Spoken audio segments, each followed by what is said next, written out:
First of all, I would like to thank MoCaO for giving me the opportunity to give this lecture. And also thanks for moving like half an hour blocks because I just finished my first year teaching and then come back. So today I want to give you a very brief, I guess, gentle introduction to first order methods, particularly for solving sparse optimization. And I'm hopefully also to give you a few applications as well. So I'm an optimizer. So in many cases, I see um, machine learning or data science provides us a further opportunity to, I guess, challenge ourselves and develop new models and develop new methods and mathematics to solving them. So I find it quite fascinating. So which I'm also trying to share you some of these aspects in here. Okay, so see whether I can go to the maybe the next page in here. So let me see. Maybe that's easier. Okay, so first of all, my plan is that I'm going to give you a gentle introduction to sparse optimization, explain to you what do we mean by sparse optimization, what are the usual optimization problem it comes up, and how it looks like. And you will see that very soon that most of them are actually non-smooth optimization problems, and that's why I would need a little bit, I guess, preliminary for the non-smooth analysis, but not too much. Then I'm going to talk about proximal gradient methods and its variants for solving them. And I'm very glad that Steve actually touched on this one already. So I will be rather brief on that. And also, I also want to give a little bit on this accelerated version as well.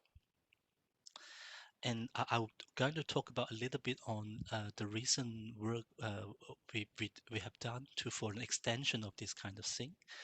Um, I'm not sure whether I have time to talk about the ADMM, but we will see. And finally, hopefully I can conclude the lectures over there. And I'm also not hoping that you're not minding. I'm hoping my water bottle sometimes I need a bit more water as well.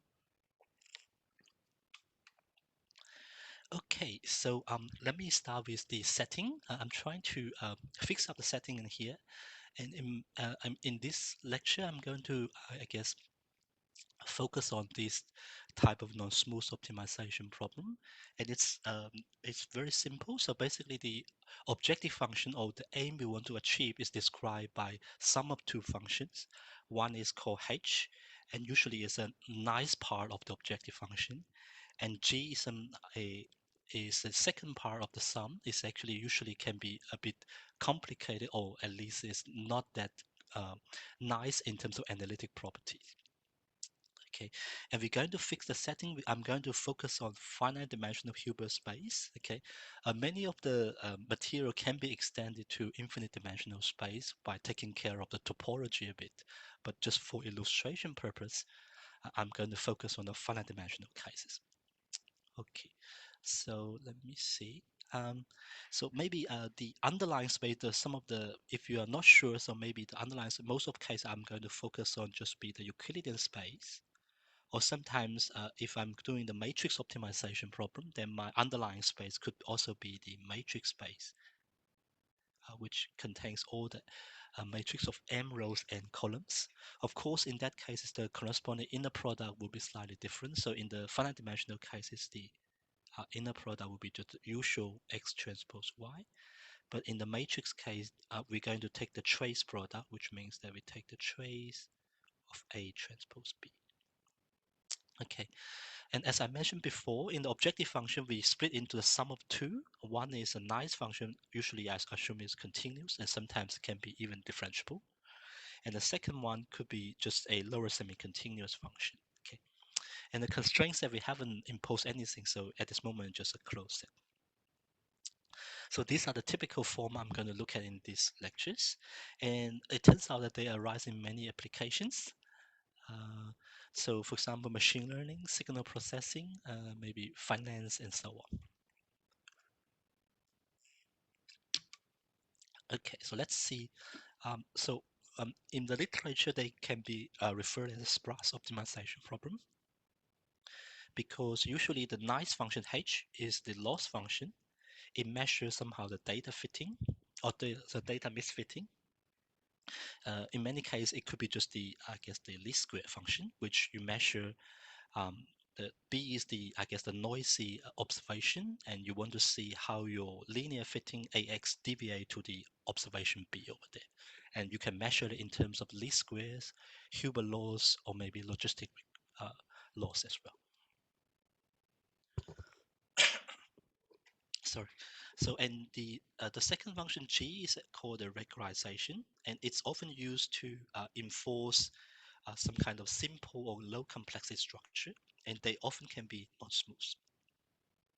For example, the typical example is the cardinality functions, which is a discontinuous function and non-convex as well.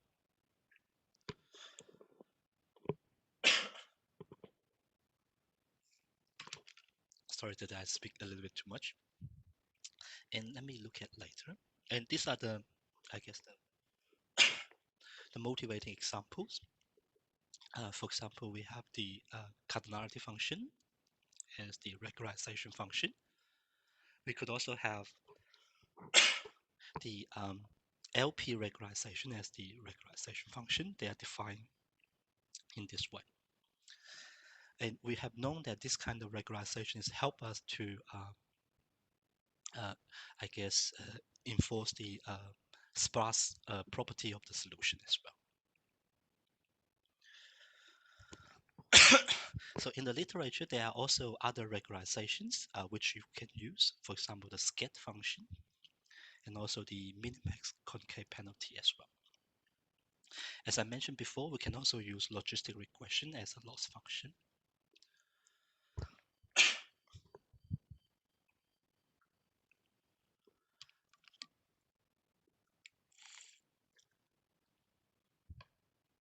Okay, and now the question is that why do we need to study the sparse optimization? And the idea is that the a solution of this sparse optimization has a low complexity so that they can be efficiently used, stored, and implemented. And somehow it's robust to data inexactness. And the problem is that they are typically non-smooth, as you have seen before, like the cardinality function. We compute the number of non-zeros. They are actually non-smooth, and actually they are discontinuous as well. Another thing is that they are often of large size, and usually the decision variables have numbers like millions, or maybe sometimes even more than that. And because of that, the first order method is often widely used because they only make use of the first order information, like gradient, or maybe just the function value and the gradient information. And somehow it's cheaper to operate, so it's easier to use.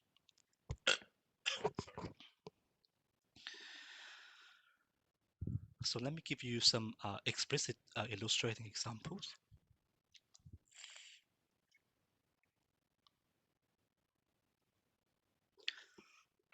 So the first example is the sparse signal recoupling problem, which we have I guess a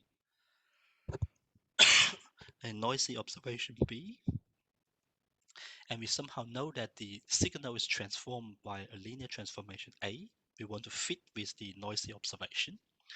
And we also know that somehow the signal has some kind of sparsity, maybe under a transformation. And typically the transformation can be like the discrete version of the gradient operator. So in that cases, I guess the problem we're going to look at can be put as the following form. So basically, we want the reconstructed signal to be sparse, which means that so under the transformation to be sparse. So we're going to we use the cardinality function to measure the sparseness. So the cardinality function just to measure the number of non-zeros. So basically, we're going to minimize the cardinality of this mx, and we have a constraint. So basically, we have an acceptable noisy level, so that the deviation to the noisy observation is controlled by this acceptable level. And then we also know somehow roughly the lower and upper bound of the signal as well. Okay, and this problem is in general a bit hard to solve. Actually, it is an NP-hard problem. The reason is because the cardinality function is discontinuous, and you will see a graph of that very soon. And also it is non-convex. But somehow it's an interesting property, is scale invariant, which I'm going to explain. So what it means is that for any, say, non-zero lambda, when you multiply with the cardinality function, and the cardinality doesn't change. So what it means is that because for any non-zero entry, when you multiply with a non-zero scalar, it's still non-zero. So the cardinality actually doesn't change. So that's what we call it scale invariant. Okay. So in the literature, so the way we do it is to find surrogates, because the cardinality function is hard to deal with. So the popular choice of them would be I guess, the convex surrogate, which would just be L1 regularization, sometimes called Lasso. And you can also use non-convex surrogate as well. So if you look at the graph, this is actually I guess, the black solid line is I guess, the cardinality function when x is 0. This is a one-dimensional illustration. When x is 0, that's just 0. When x is non-zero, that's just 1, because you have one coordinate. It's non-zero. So it's a discontinuous at the point origin, and it's also non-convex as well. And you see the L1 function in the one-dimensional case, just the absolute value functions. So at least in the interval -1 to 1, it is, I guess, the best convex function that approximates the cardinality function. That's why people like to use it. But you will see that actually it has two things. First of all, when x is large, it doesn't approximate the cardinality function well. And secondly, it blows up to infinity, which leads to the bias property in statistics. So in the literature, people trying to use non-convex surrogate, which in many cases a piecewise quadratic function, like the scat function, to approximate the cardinality function. And you see from the graph that if you choose the parameter well, it gives a better approximation. Okay, so the L1 regularization has been studied a lot. Here, I just a very, I guess, rough list. And in fact, Stephen, our first speaker, actually also have very great contribution on that, which they developed, like the gradient projection algorithm based on the quadratic formulations. And you can even use interior point algorithm to solve it. And these days, you can also use the, I guess, fixed point algorithm, ADMM augmented Lagrangian, and the optimal first order methods. And very recently, people also try to develop methods that incorporate second order information to solve them, but we need to do it in a very wisely. Okay. So, but I'm going to focus on probably not the convex surrogate, which will be the non-convex one. And the reason is that the non-convex model, although in general is harder to solve, but in many cases can give better sparsity. Which here as one simple illustration. Here I have original is a piecewise constant signal. So in terms of discrete gradient, it's sparse. So I add noise to it, and then I try to use the L1 regularization to recover it. I mean, the result is pretty good, but still you see there's some misfitting in here, and particularly in here as well. But if you use the non-convex model, it fits quite well over there. So it means that if you can effectively manipulate the non-convex model and efficiently solve it, and sometimes you might get better sparsity for your advantage. Okay, so that's one of the things I want to mention. And let me give you a concrete example. So this is actually a very rather recent paper by these people, Rakami, Wang, Dong, and Lo. In 2019. So what they do is that they start with a different kind of non-convex surrogate, which they call it scale invariant L1 divided by L2. And the motivation is coming from the restrict isometric property. Um, but I'm not going to go into detail, but at least you can see some of the interesting feature of this surrogate. First of all, it's just like the cardinality function, it is scale invariant, because when you multiply by lambda, on top and the bottom, it will get canceled out, right? So the lambda x 1 norm divided by lambda x 2 norm, maybe for any lambda is non-zero, okay? It's going to be equals to itself. So it's scale invariant, just like the cardinality functions.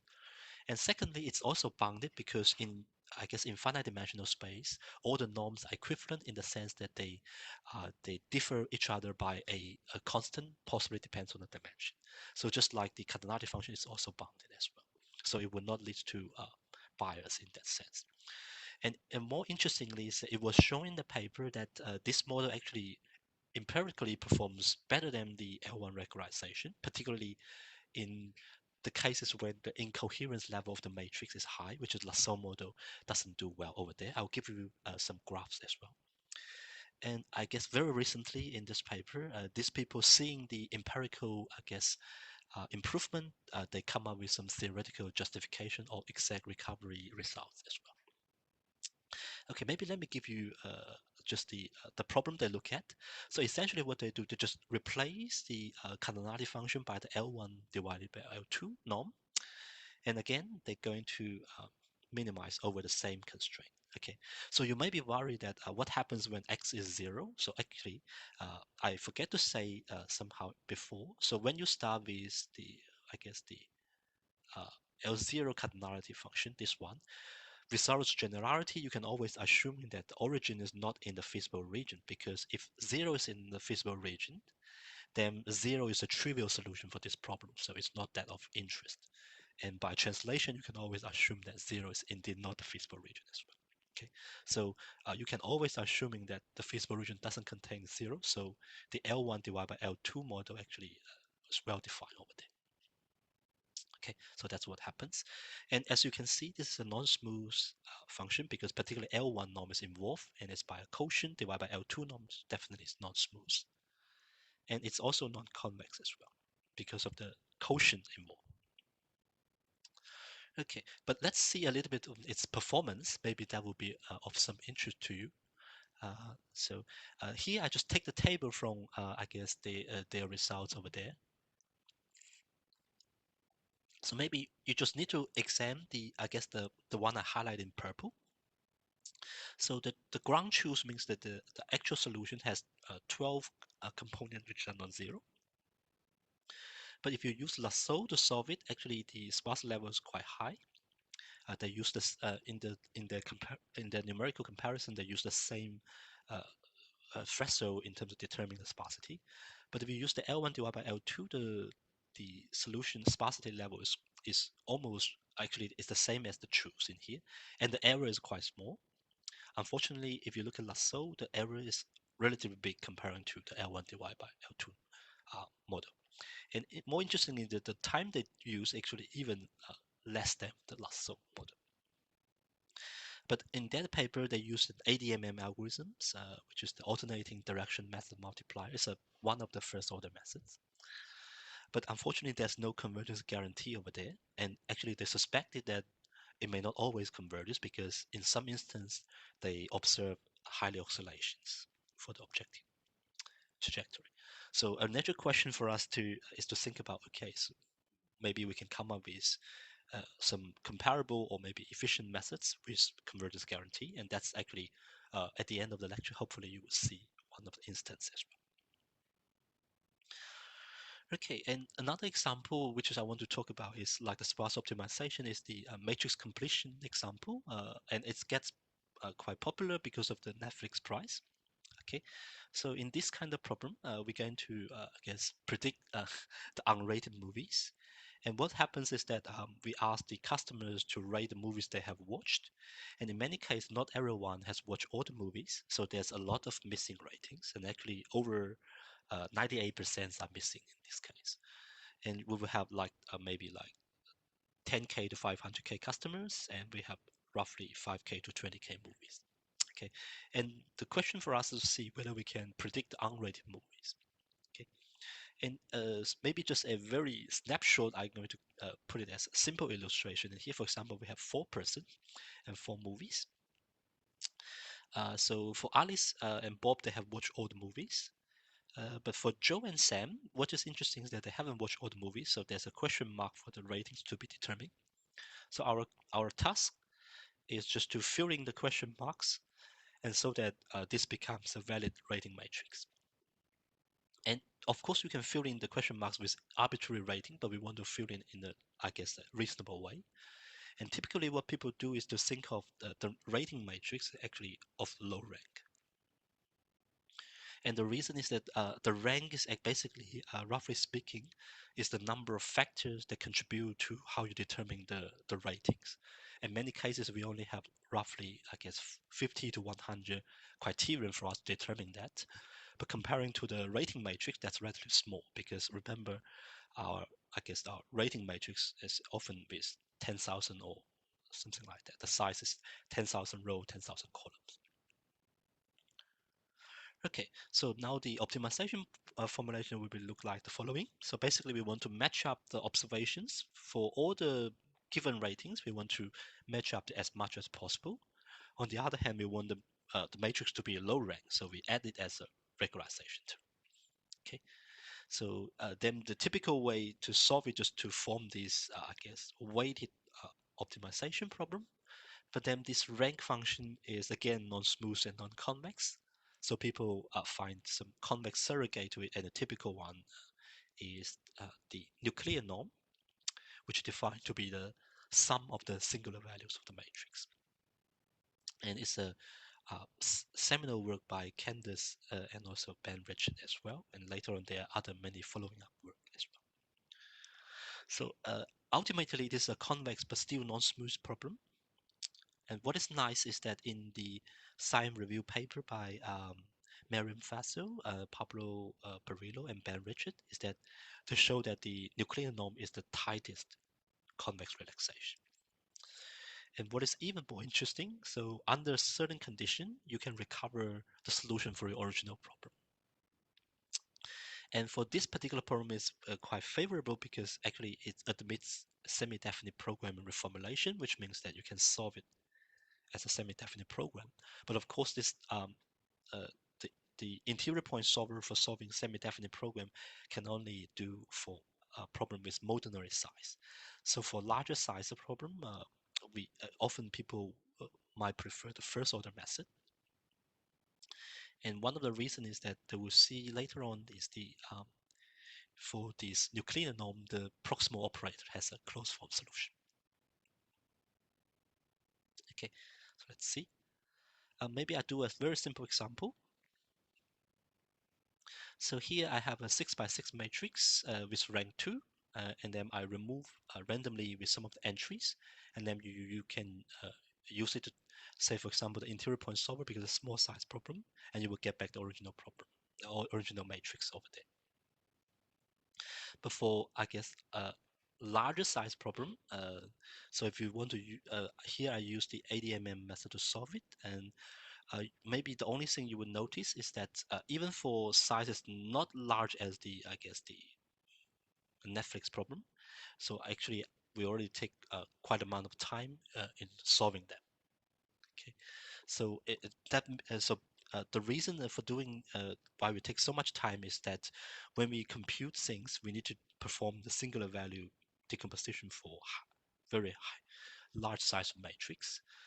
And in many cases, we need further techniques to save the computational core. Either you can do truncated singular value decompositions, or you can use randomized techniques, or you can also use low rank decomposition to avoid computing the singular value decomposition for the whole matrix.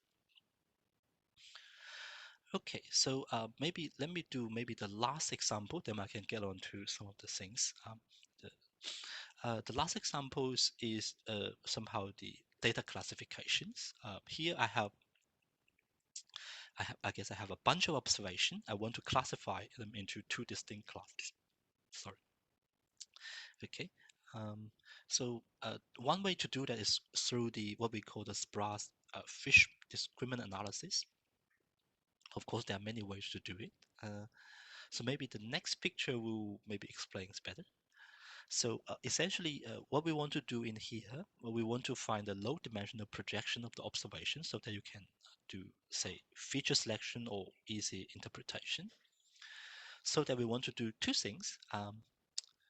First of all, we want somehow the, I guess the um, within class variance is small, which means that if they belong to or if the data belongs to the same classes, So the variance is small so that they're close to the mean in some sense. On the other hand, if they belong to two distinct classes, then we are hoping that the between class variance is large. Okay, so we actually have a twin object in here. So if they are within class, we hope the variance is small. If they are lies in distinct classes, we hope the variance is large. Okay, in optimization, it's a interesting way to combine these two features into one is to do the quotient, I guess, tricks. So basically, we're trying to minimize the quotient of these two. So basically, we want if we within the same class, the variance to be small, but between two distinct classes, the variance is large. So we look at the minimize their quotients. Okay, and remember we want the low dimensional projection, so we add the regularization function to induce the sparsity. And here are the typical sparse regularization. So and in particular, and some people in statistics have already studied this model, where the regularization phi is in the case. Okay. Oh, oh, for some reason the screen sharing has stopped as the close. Okay, let me try to reshare it again. Sorry about that. I'm not sure what happens.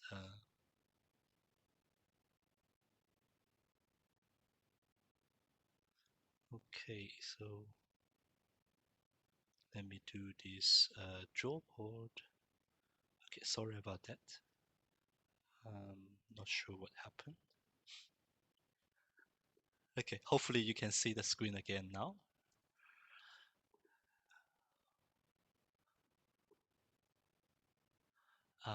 Okay, so what I'm trying to do in here, so I want to say in the case of the regularization is the, I guess, the indicator function of the sparsity set where the sparsity level R is given.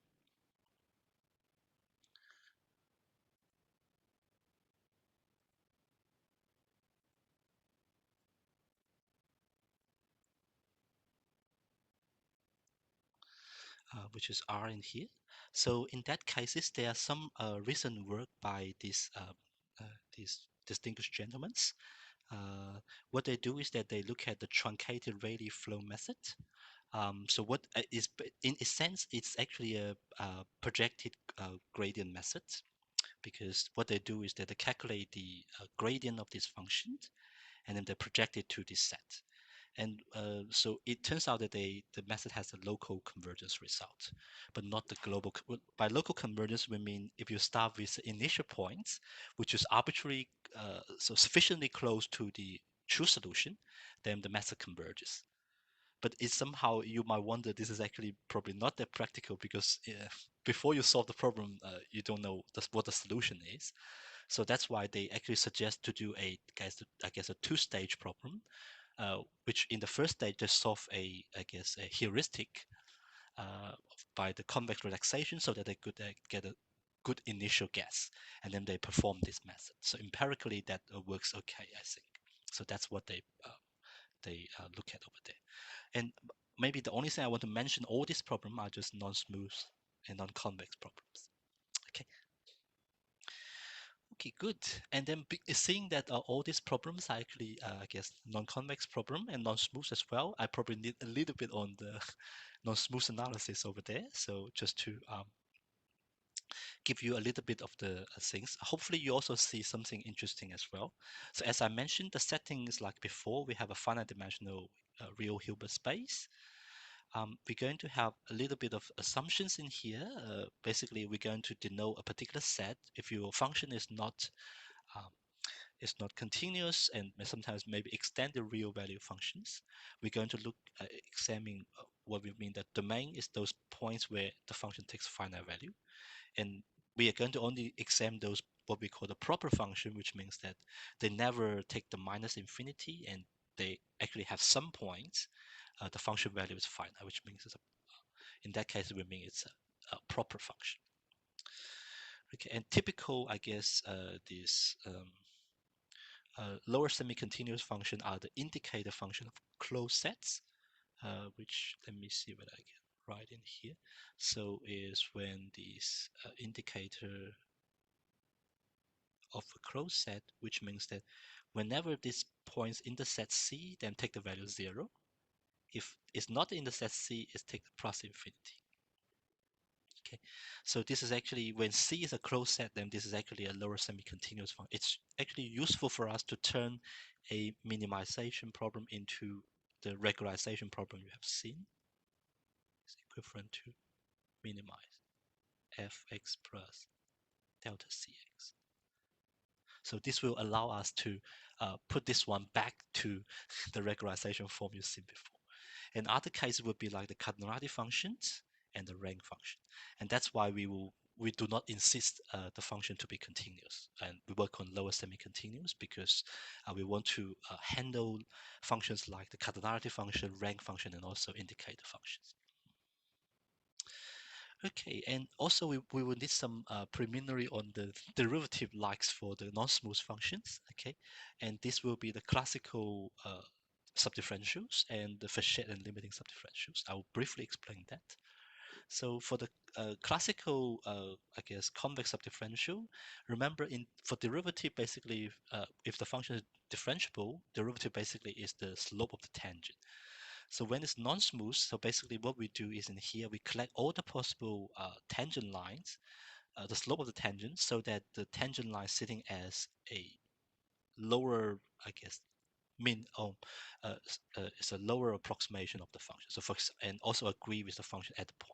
So basically in here you see is if this is my function fx, and we can have a bunch of, I guess, lines so that it lies below the function fx and match up the function at the particular point x0. So if you collect all the possible slope of this tangent, and this is called as classical subdifferential. So basically we required fz bigger or equal to this linear function, and all the possible slope of this linear function we call it v. If you collect them, that will be the subdifferential over there. Okay, and one of the nice things is that if a point is a global minimizer, then you would have zeros in the subdifferential. Actually, in this case, they're actually if and only if as well. Okay, but somehow these classical subdifferential, although it's useful, but most useful in the convex case. But I will also emphasize that it can be just an empty set even when the function is convex. Right? So we will need some continuity to ensure the subdifferential to be non-empty. And somehow when we work with non-convex function, people like to use this local version of subdifferential, which is called Fachet subdifferential, or sometimes called regular subdifferential. So roughly speaking, it just means that we can make the linear approximation of the function f around the given point x. So basically, roughly that's what it means. So the quotient of in here, when z approaching to x, is not negative, right? So basically, you can approximate your fz by this, I guess, this linear function, where the error is a high order of the difference between z and x. Okay, and very soon you will see the Fachet subdifferential is nice, but somehow it lacks of some rigidity property, or it's not stable. So that's why sometimes people like to make a stable version of it. They call it limiting subdifferential. So essentially, they collect all the nearby points and also all the nearby points, I guess, subdifferential, Fachet subdifferential, and they take the limit and they collect all the limits and as an element of this limiting subdifferential. Okay, so in this way, the nice thing is that these limiting subdifferential is more stable and admits more, I guess, better calculus. Okay, so these are the typical, I guess, the relationship where the limiting subdifferential is the largest one and Fachet subdifferential sitting in between, and the classical subdifferential is the smallest one. And when in the convex case, they actually all of them are the same. And if it's continuous differentiable, they will reduce to the gradient, which is the usual one you see. Okay, so here's one very simple example, but hopefully you will see some of the interesting properties. So if we look at the minus absolute value function, which looks like the following. So if at the point A is non-zero, so the function is actually differentiable, a continuous differentiable, so it's just a gradient, so you can verify that. But at the point origin, so what is interesting, the Frechet subdifferential is empty, but the limiting subdifferential is never empty. So actually, remember, it's actually the limiting of the vectors, which are the Frechet subdifferential of the nearby point. So on whenever A is negative, on the nearby is the Frechet subdifferential is -1, and when you're nearby, actually on the positive side, the Frechet subdifferential is +1. So when you take the limits, so that's why the limiting subdifferential is not empty here.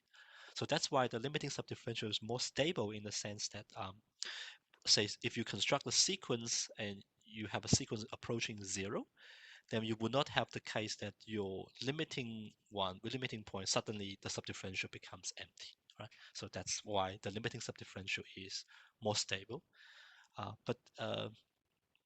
So that's why in many of the literature, they will look for what we call the stationary point to be 0 in the subdifferential of the limiting subdifferentials form. But of course, you can also look at they call the strong stationary point, which 0 is in the Frechet subdifferential, and it's actually a stronger version because Frechet subdifferential is a subset of the limiting subdifferential. Okay, uh, so in some literature, you can also call it the stationary point because it can be related to the directional derivatives when the function is directional differentiable.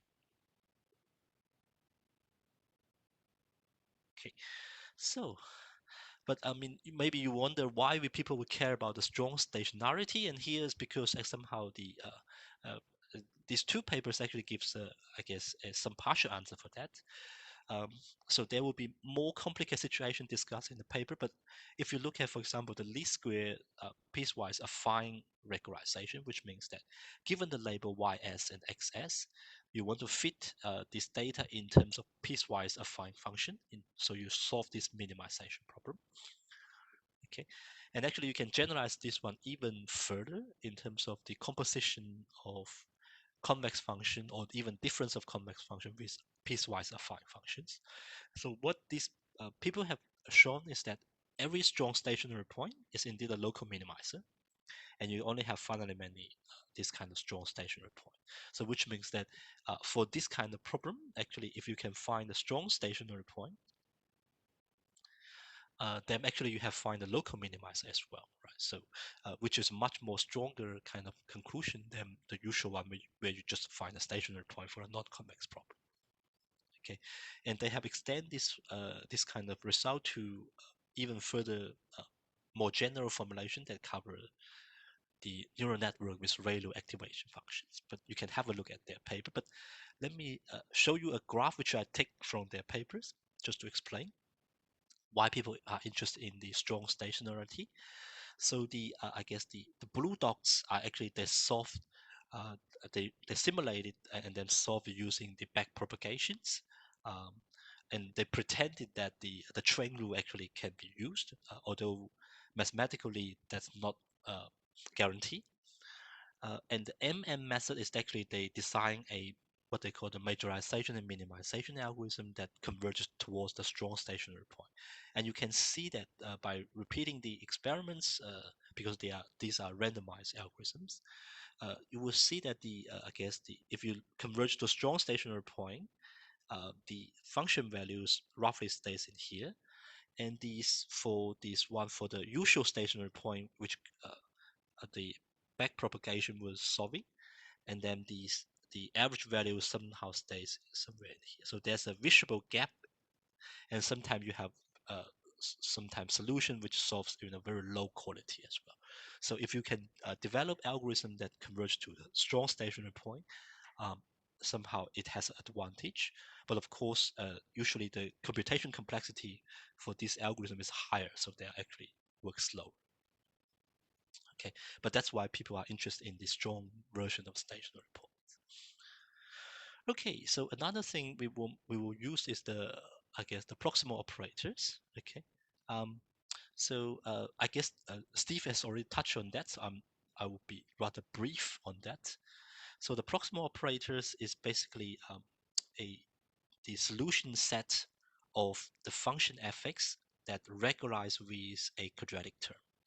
Okay, so for any fixed point v, we consider a minimization fx and plus 1 over 2 lambda times the norm of x minus v norm squared, and the solution set of this one we call the proximal operator v. So in general, it is a set value mapping because for each v, you might have multiple solutions for this optimization problem. But in the case where your f is actually convex, then you would have a convex function adding up with a quadratic term, which at the end you get a strongly convex function. Then the solution is unique. Then you actually get a single value mapping. Okay, and associated to the proximal operator, you will have the MoCaO envelope as well, which is just the objective value of this optimization problem. So they are very much close related. And I think Steve has already explained that the MoCaO envelope can be served as a smoothing of the function f. Okay, so you can think of it as a convolution that take the smoothing of the function f. And the nice thing is that the proximal operator, for many cases, they have closed form solution. Here, I just illustrate with the simple cases. Suppose that we look at the indicator function of a closed set C. Then I replace the function f by the indicator function. And if you look at that, so remember indicator function when x is not in C, that take infinity value. So basically means that when you're doing the minimization, you just restrict to the set C. So finally, you're just computing the projection here. So for example, when C is a unit sphere, you actually have closed form solutions, which means that you can compute it exactly. Okay, so in the literature, there are many, I guess, many cases we have compute the proximal operator, including maybe the one you would mostly hope for, the L1 regularization, cardinality functions, and even recently the scat function, the MCP function, and the, I guess, L half regularization and other things as well. And there's a recent survey about it. Okay, so now I can talk about at least maybe the major algorithm we're going to solve, which is the proximal gradient method. Because Steve has already touched on that, I'm not going to give great detail. So in these cases, again, remember the problem we are going to solve is to minimize h plus g. Okay, so h is a nice function, g can be a non-smooth function in general. And in here, for this kind of method to work, we're going to assuming that these, the nice part is indeed what we call the L smooth function, which means the gradient is actually Lipschitz continuous, okay, and with the constant L. Okay. So what this proximal gradient method does is, there are many interpretations, but maybe I'm going to interpret it as a majorization minimization approach. And let's see how it works. Okay. So the way we do it is actually we use what we call the descent lemma, and the descent lemma tells us that if your smooth part or nice part is an L smooth function, which their gradient is just Lipschitz continuous defined in this way, then you can find a upper bound or an upper approximation for your function because of your hx can be controlled by this one. So if you think about you fix a y as your current iterate, you basically draw a quadratic function in here. So basically, in a sense, if you fix your y as your current iterate, you can upper bound your function by a quadratic function using the Lipschitz constant L over there. Okay, so once you see this, then the proximal gradient method, what they do is that they're going to originally they're trying to minimize gx plus hx. Okay, so now what they do is they're going to replace this smooth part by this quadratic upper bound. Okay, so you can think of this y just your current iterate xk, and then this is just a quadratic function that upper bounds this hx, and then you keep the gx unchanged. Then you can rewrite this one a little bit by so if you fix y, then taking the minimization problem is actually doesn't have any effect when it comes to solution. You can forget about that, and then you can complete the square, you get this guy, and this can be written as a proximal operator. Sorry. At the end, this is actually the proximal gradient methods. Okay, so your xk plus 1 just be the proximal operator, evaluate the xk goes through the negative gradient of the smooth part, and then we do the proximal operator. Okay, so this is actually the how the proximal gradient method is derived. Okay, this is a very rough graph, I guess, explanation. Say, suppose you have a current point xk in here. So this is your original function fx equals gx plus hx. Then we construct a, I guess, a majorization of it, because we replace h by its quadratic upper bound, right? So you get a, oh, here I should have fx here. So once you take the minimization of f hat x, you get the next iterate, okay, which is xk plus 1. And then you go ahead, and you will see that one of the nice thing about this one is that from the graph, you will see for the original function fx, the function value is bound to decrease by the construction, because this is a minimization techniques for the, I guess, the upper bound. And this is upper bound, so the function value should be even smaller for the original function, right? So actually, every iterate, your function value bound to get decreases. Okay. So that's in, and this is actually the proximal gradient method, which I just explained, and it has a lot of relationship with other methods. And so when g is 0, the prox operator of the zero function is just itself. So you actually get back to the gradient descent methods. And if g is the indicator function, we talk about that the proximal operator becomes the projection, then it becomes the projected gradient method. And if h is 0, you will get back to what we know as the proximal point algorithm as well. So it's kind of a generalization of the many methods we have seen. Okay, and here are the typical feature of the proximal gradient method. We will require, we have a L smooth function and a non-smooth function, and taking the sum as an objective. And for the non-smooth part, the proximal operator usually can be efficiently computed. And the step size is chosen in this interval that relates to the Lipschitz gradient. Okay, so I'm not going to go through too much on these convergence analysis, but I'm just mentioning that because I think some of them has been mentioned in Steve's lectures. So the proximal gradient method in the convex cases, so the function value decrease in the order of 1 over k, so which is roughly its order of 1 over k. Okay, and in the non-convex cases, so we would not be able to estimate the function values convergence. So we often measure in terms of the stationarity. So what we're going to do is we're going to use this mapping to measure the proximity to stationary, because if this mapping is equal to 0, you can verify it by going through the proximal operator. Then if the mapping is 0, then it means that it is a stationary point here. So basically we're going to use the I guess the norm of this map to measure the proximity to stationary. So in the non-convex cases, what people have proved is that the minimum of the first k iteration taking square of this norm is in the order of 1 over t. Okay, so that's what the complexity in the non-convex case. Okay, so and actually as I mentioned, so even in the convex case, the proximal gradient has in the convergence in the order of 1 over k. And in the literature, people, particularly by the seminal work of Nesterov, you can also accelerate the convergence behavior, and that's actually called the accelerated proximal gradient methods.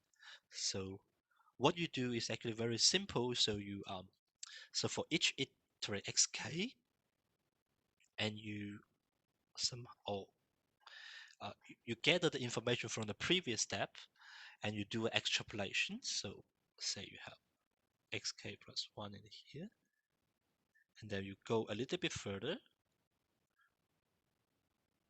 to get yk plus 1, and by letting xk plus 1 adding up with alpha k times the difference of the previous two iterate. Okay, and by properly choosing the alpha k, and then you do the same process as the proximal gradient method, and this is actually what we call the accelerated or inertia proximal gradient method. And in the literature, there's a one seminal work by Nesterov, and by properly choosing this alpha k in this way, okay, and you can actually have a convergence order in the roughly 1 over k squared. So it's better than the previous one, 1 over k, and there's some justification by Nesterov saying that the 1 over k squared is, in some sense, is optimal. Okay. But the proof of this one is very, I guess, not that intuitive. At least in the original proof of the Nesterov, what he trying to do is trying to form this recursive inequality, or what tk is the one they used in the previous one to form this alpha k. Okay, and somehow in the way they get the 1 over k squared is to get this recursive inequality and then take the sum, and this form a telescoping series when you take the sum. And at the end, because of the tk actually is, it can show by induction is bounded by k. So at the end, you will see k squared times this function value difference to the optimal one is going to be bounded by a constant. And remember, tk is bigger or equal to order of k. So actually, at the end, that's why the function value converges to infimum of f in the order of k squared. And recently, there's some explanation by drawing the link with ordinary differential equation and the dynamical system to explain Netzerov's acceleration. I find them very nice, so I just mentioned it here. Okay, and in terms of graph, that's how it often looks like. If you use the Nesterov accelerations, so that's often called a phi star when it comes to the L1 regularization cases. And if you just use proximal gradient, that's often called E star. And you see somehow it converges faster, but somehow it has a bit of oscillation involved as well. Right? So that's, but in empirically, people has observed that the Nesterov acceleration does boost up the performance. Okay, and then naturally there will be many questions. Okay, first of all, we require for the proximal gradient we require Lipschitz constants, and how do we tackle that if we don't know the Lipschitz constant? And you can do a lot of things. First of all, you can do line search. You can to avoid that. And that's by backend taboo.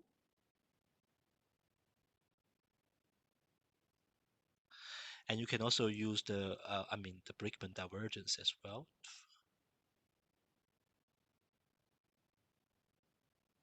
Okay. Right. And also, what happens if the non-smooth function g is not prox friendly, so that you cannot calculate the prox operator efficiently? Then people do projection-free algorithm like the Frank-Wolf algorithm, which I think Steve also mentioned about as well. And but maybe the thing we want to focus is and what happens if the loss function h, which before we required to be differentiable, and also the gradient has Lipschitz gradient as well. But what happens if loss function is not smooth? And in the case we have in mind, probably think about something like the one we think about is the L1 divided by L2 norm, right? And this real hx, which is not a smooth function. Okay, so what we can do about that, and that's what we try to do recently. So and remember, the one we have in mind is a fractional function, so that's why we try to do at least look at the case for the fractional case, but can be go beyond the smooth setting when your loss function is not smooth. Okay, so what we do is actually I'm not going to go through the details, and I'm not going to go through the most general case. I'm just going to focus on the most simplest case, which is the single ratio one, which means that we only have one fractional in here. So in the literature, there's also called the not the single ratio cases or the multi-ratio cases, which they look at minimize maybe sum of I from 1 to n fix gix as well. Okay, so one can also tackle this kind of case, but I'm not going to go through in this lecture. I'm just going to focus on the simple cases, which you have f divided by g and with a constraint s. Okay, so there will be a lot of assumptions into it, but I'm not. Don't be too scared about them. So all I want to say is that these assumptions are all satisfy with all the motivation we have studied before, like the L1 divided by L2 and the Spross, I guess, the Fisher discriminant analysis, the kind of examples over there. Okay, so basically what we require is that the I guess, remember what we want to do is minimize f divided by g subject to x in S. Okay, we're going to require that the numerator can be written as a, I guess, continuous differentiable function and a non-smooth function. And the denominator g we are assuming to be continuous and weakly convex. Weakly convex means that you can add with a, I guess, a quadratic term to make the function convex. For example, any quadratic function, regardless convex or not, is weakly convex. And in fact, any continuous function with Lipschitz gradient is a weakly convex function. Okay. And the last assumption, just to guarantee, or is a common assumption in fractional program literature, we're going to assuming that f and g actually both take a negative sign, and actually g never take the value 0. Right? So that's where we assume. Okay, but these assumptions are all somehow satisfied with the motivation example. For example, if you think about the L1 divided by L2 example, so the f is at L1 norm, definitely is, well, you can put fs to be 0 and fn is a lower semi-continuous or closed function. And the denominator is a convex function, in particular weakly convex. And they're always non-negative, right? And remember, our feasible region doesn't contain the origin, so it's actually bounded away from 0 as well. Okay, so basically what I'm trying to say is that all the assumptions are satisfied. Okay, and here you can use the previous stationarity to define what we call the stationary points, and even sometimes what we call the lifted stationary point, because you can expand the quotient using the quotient rule in here. Okay, you can also have a stronger version of that, but maybe I'll just, for briefness, I'll just skip that one. But the one thing I want to emphasize, as before you have seen, the strong lifted stationary point for this particular example actually coincide with the global minimizers. Okay, but for the usual lifted stationary point, you can have other candidates which are not global minimizer. So at least for this particular example, if you can solve up to the strong lifted stationary point, you actually solve to the global minimizer as well. And actually in our paper, we have algorithms that solve to the strong lifted stationary point, but unfortunately, I would not have time to cover today. So, but at least let me explain what are the underlying ideas. Idea is not very hard. It's actually based on what we call the Dickenbach method. And for a nicer way, you can see Scheibel's review, but I'm going to explain how it does it here. So the idea is to turn the problem into a non-fractional problem. So suppose for a moment that we know, I guess, what the true optimal value of the original. So maybe I remind you what are the problem P is minimize f divided by g, subject to the constraint that x is in S. Okay. Suppose for a moment we know what's the global optimal value of the original problem P, then these two problems are actually equivalent. So which means that it is equivalent to solving fx minus theta bar is the true optimal value for the original problem times gx. And you can verify it by just using definitions. Okay.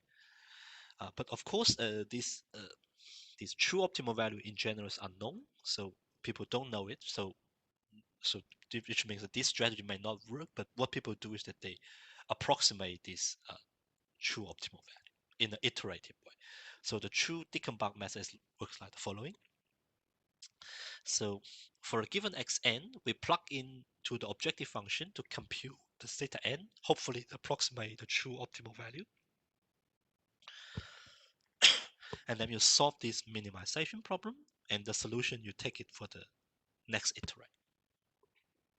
And hopefully, if xn converges, this one will converge to an optimal solution for your original problem. Okay, but the price we pay is that solving this subproblem in here need not to be easy, because you still have f and g kind of couple in here.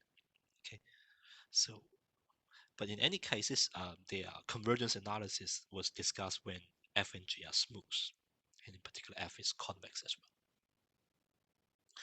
So what we're trying to do is that we're trying to somehow tackle the cases when F and G could be non-smooth, okay, and also make use of this Dickenbach idea.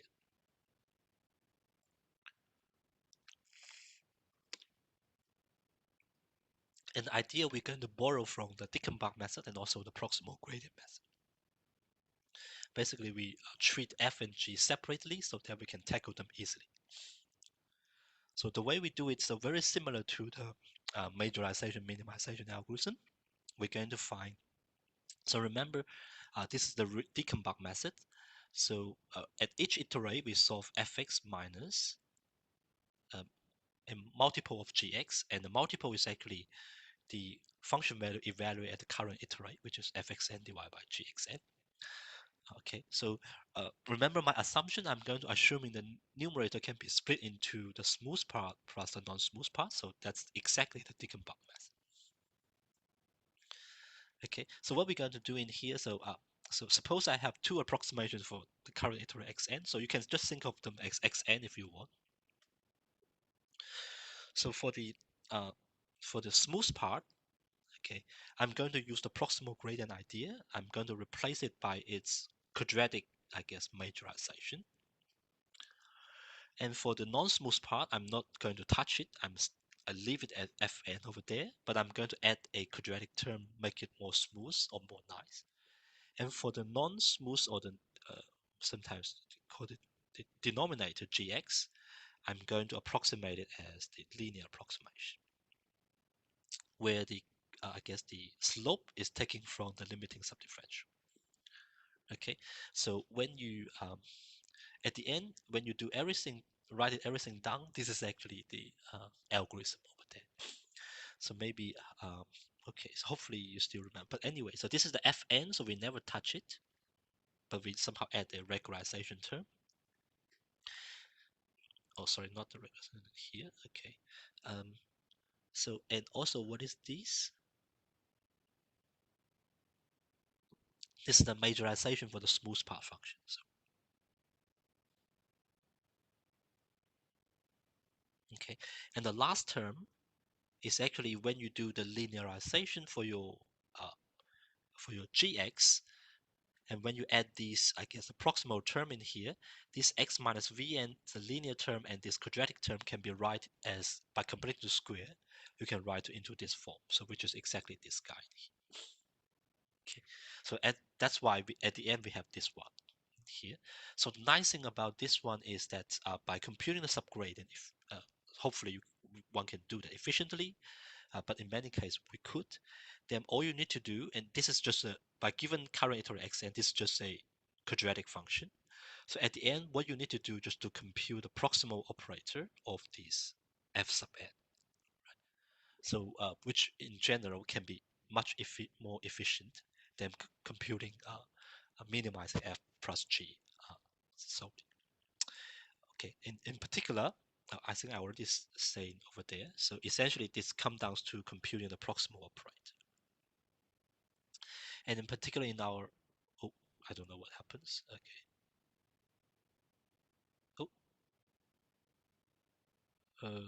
Okay. So this, oh, okay. But anyway, so in our L1 divided by L2 cases, this comes down to solving a quadratic programming problem. Okay. So I'm not sure what this happens. Okay. So let me just try to give you maybe a quick um, convergence result. Okay, so actually you can derive the convergence result for this proposed algorithm. Actually, what we show is that suppose all the assumptions are satisfied and also the lower level set is bounded. Uh, then what you could show is that the sequence generated is always bounded, and any, I guess, cluster point of this sequence is actually a lifted stationary point, provided the denominator. Okay. Oh, okay. Maybe I'm moving it over there. Is provided the denominator g is actually locally Lipschitz continuous. Okay. All right. Oh, oh, okay. So I don't know what happens over there for my surface. Okay.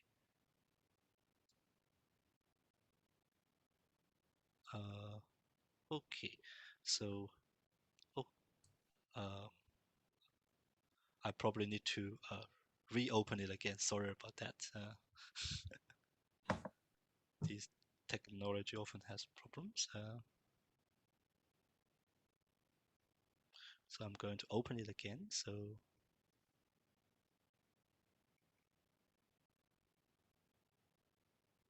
okay. So that should fix the problem.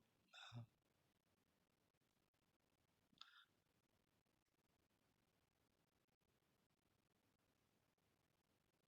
I think I have come down to almost in here. Okay, so this is the convergence result I just presented. Sorry for the hiccup again. And to actually in here we only show the any cluster point is a lifted stationary point, but this doesn't mean that the whole sequence is convergent. And in the literature, if you want to show the whole sequence convergent, you will need to go through or assuming some kind of KL property or the Kruka-Loyaswitz property. And this property basically tells you, oh, okay, so I don't know what happens. Okay, maybe I'm not going to draw it again, so I'm just going to write it on there.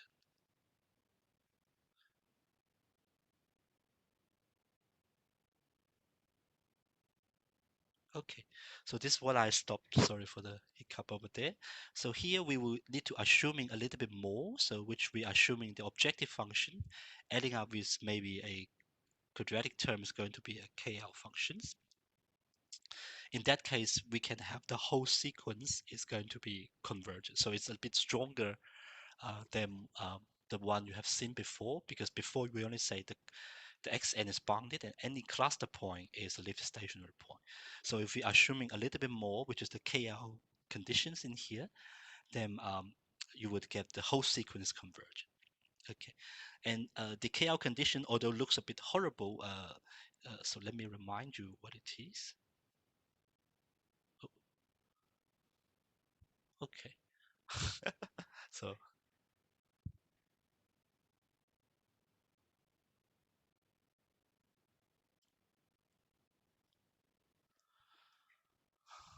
oh, I'm not sure what happens. Okay, looks like my surface is done. Or what I can do is that I can share my what I'm seeing. Okay, so but so the KL conditions basically says that how the subdifferential is going to relate it to your function values. Uh, so it is true that for any semi-algebraic function, which like the maximum or minimum finite many polynomials, this condition is going to be true. So if you look at that,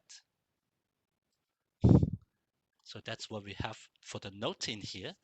So if these in the I guess in the objective function, the numerator and denominator are semi-algebraic functions.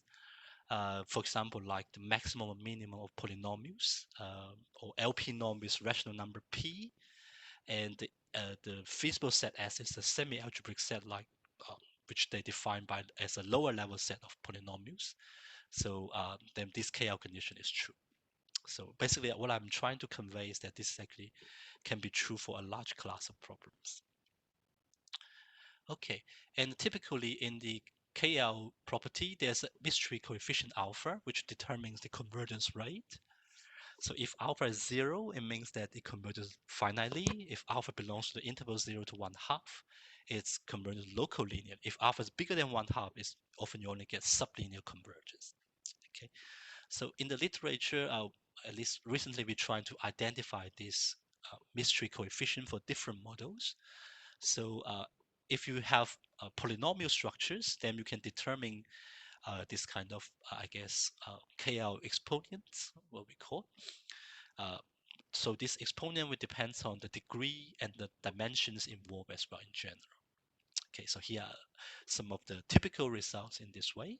Okay, and you can even, I guess, develop some kind of calculus saying, which means that you could find out the KL exponent from some simple cases, and then you can use the calculus rule to develop the exponent for the more complicated cases. Here is maybe the most simplest one. So if you have minimum of finite many function fi, and each fi has the KL exponent alpha I, then the minimum of them also have the same exponent, or well, not the same exponent, to be the exponent taking the maximum of alpha I over there. And this one, you can use it to determine, for example, the cardinality functions and also the scat function with least square function has KL exponent 1/2. So which, in terms of convergence result, you will get local convergence, local linear convergence over there. Okay, so these are the calculus rule we developed, but I'm just listing there. So basically, you can do, I guess, compositions. You can do Moreau envelope we have seen before. You can do Lagrangian relaxation. You can even do somehow do the spectrum mapping so that you can cover some, I guess, matrix function as well. Okay, so so what is maybe more relevant to the one I present before is that for the, I guess, for the L1 plus divided by L2 cases, you can actually derive the exponent as 1/2, and for the Sparse-Fish discriminant analysis one, you can also determine the objective function in the, I guess, in the minimization problem also has KL exponent 1/2. So as a consequence, you will get the linear convergence rate for the algorithm. Okay, so maybe now I still have a little bit of time. I can quickly show you the numerical results as well. So then I can conclude, I guess. Okay, so let me first start with the scale invariant sparse recovery problem I showed you before. So this is actually the problem. So we minimize L1 divided by L2, subject to, in this case, we for simplicity, we just test the case where AX equals to B, which the noise level is, so that it's the noiseless kind of cases, where Xi has a known lower bound and upper bound. Okay, so we're going to generate a case where the L1 regularization model doesn't performs well, which means that we generate the matrix A by each column via what we call the oversample discrete cosine transform. And this, I guess, this each column depends on a, I guess, the number capital F. And if the F is small, means that the coherence level is low, and with F is large, it means the coherence level is high, which in this case, the lasso of or the L1 regularization often works not that good. And let's look at that. And so what we do is that we first generate a ground truth, which is a sparse vector, and then we accordingly we generate the B, and then we add noise to it, and then we're trying to recover the result and see what happens. We're going to set F to be 10, which is the case actually lasso doesn't work well as explained in the paper by Rahamir, Wang, Dong, and Lau. Okay, so you will see what happens in here. So we compare with the ADMM algorithm they have used in their paper. So again, we get a, I guess, we get a solution which agree with the true sparse level of the ground truth. Okay, and the error is slightly smaller than the ADMM algorithm they developed, and we use a little bit more time over there. Okay, and for this is because for the ADMM method they have closed form solution when they solve the subproblem, and for our subproblem it is a quadratic programming problem. It's a convex QP, and we use Gurobi to solve it. So maybe some, if one can develop some efficient algorithm for solving the sub-problem rather than using the current software, maybe we have a chance to boost up the performance as well.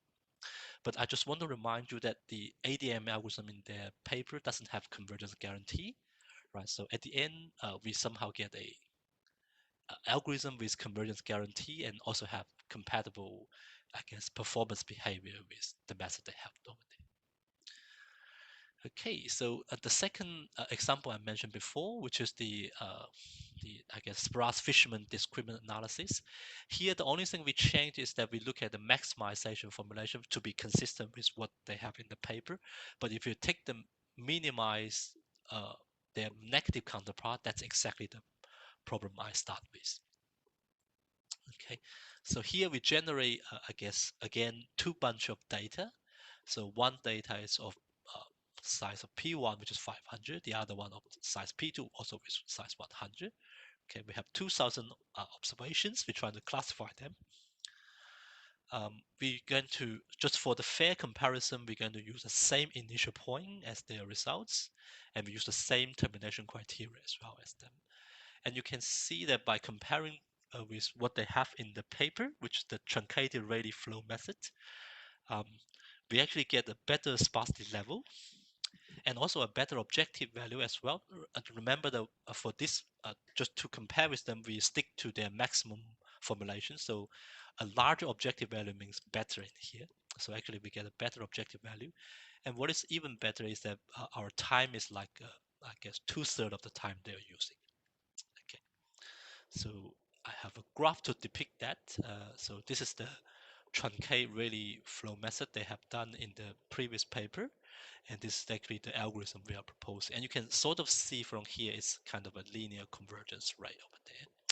And also I want to remind you that for their method, they only shown to be locally convergent, but our method is a global convergence, which means that you can start with arbitrary initial points, and the method will generate a sequence that converges to a stationary point of this optimization problem. Okay, so I don't think I will have time to talk about ADMM as I predict. So maybe what I will do is that I'm going to conclude and maybe present a little bit of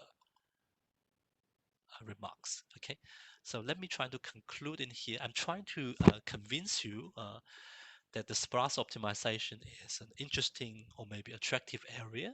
It's actually sitting as an intersection of non-smooth optimization and machine learning. And first order method can be useful in here in solving some of these problems. And of course, I haven't discussed a lot of topics here, just some of them. First of all, I haven't talked about stochastic version of this first order method. And almost all the methods I mentioned in here have a stochastic version, but I haven't talked about them. And in practice, in particular, solving large size problem, and these probably will be the important methods one can use. And I haven't talked about what happens if the proximal operator cannot be computed efficiently. These are called a projection-free method, like the Frank-Wolf methods, which I haven't talked about. And I haven't talked about the link with the dynamical system and differential inclusion, particularly with the Vista, the Nesterov accelerations. And finally, I don't, because of the time limitations, I haven't talked about the algorithm that towards the stronger version of stationary points, which we can see they do have some advantage. And of course, there are many more other subjects. Okay, so finally, maybe I will just end with some of the reference. Maybe I just mention the first reference is a very good reference for the KL convergence and KL. And the second one is the one I mentioned about how to compute the exponent of the KL inequalities. And most of the cases you can find the one I present in this paper, which is accepted by last year. And the fourth one is the L1 divided by L2, or the scale invariant model I motivated from. And the last one is the sparse Fisher discriminant analysis model problem, which they use the truncated Rayleigh flow method to solve it. Okay, so I guess these are all my presentations. Thank you very much.